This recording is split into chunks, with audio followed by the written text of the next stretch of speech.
Hey, as you can tell, it's raining right now.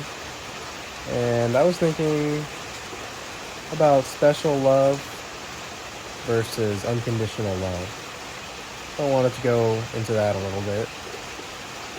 Special love is interesting conceptually because really it's not love. It's not real love. It's transactional.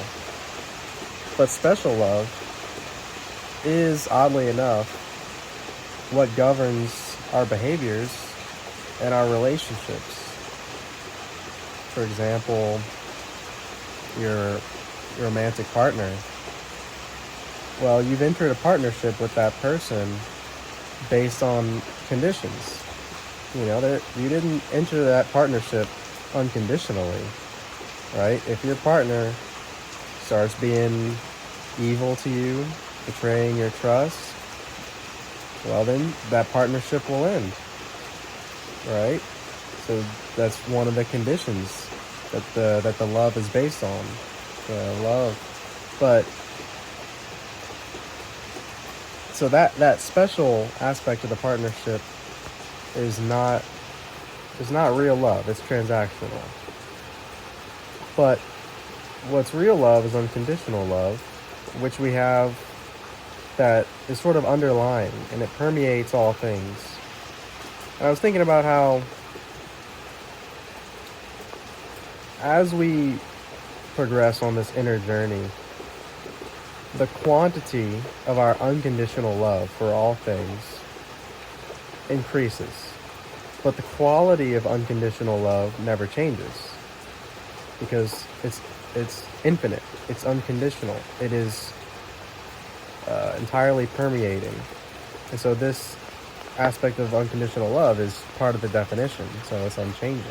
Unconditional love in our perception, at least in our experience, only changes quantitatively rather than qualitatively. Yet as our unconditional love expands quantitatively, we see the differences in our behaviors and our special relationships qualitatively. Because we can't really increase or decrease the amount of things we come into relationship with. I mean, you can make the illusion of this by, stopping doing one habit and starting two new habits to replace it.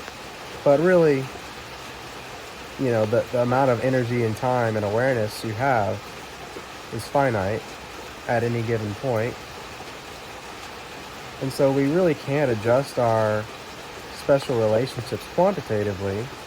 We can only create equal transactions within them. So, losing one relationship and then adding two, well, those two would take an equal combination of intention and attention that the one that you previously had in its place was taking, right?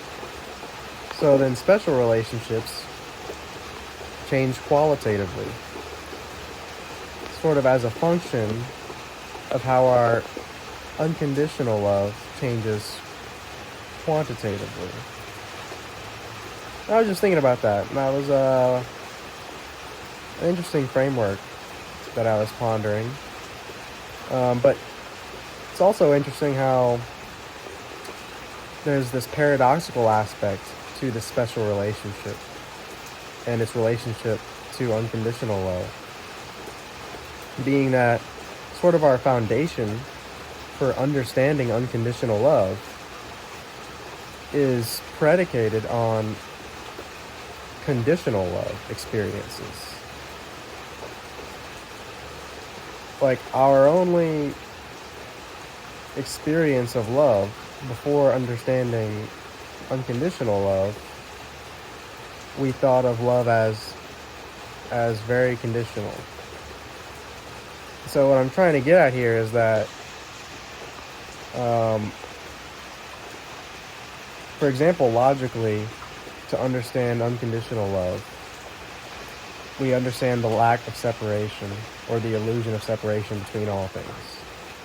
So the thing that you love the most is not separate from anything else, which means that the thing that you love the most you subconsciously or unconsciously have that same love for everything else, since there's no separation in reality. And so, in this way, our experience of perfection that we use to derive our understanding experientially of unconditional love results out of some sort of condition, right? Because that moment or that person, that experience that felt unconditionally loving to you, that felt perfect to you in your perception. All kinds of conditions were necessary for that to take place. So, yeah, I was just pondering this interesting paradox of how our experience requires us to understand unconditional love through conditional love as a vehicle, which of course this makes perfect sense. Again, going back to the law of contrast, we must understand what we are not to understand what we are.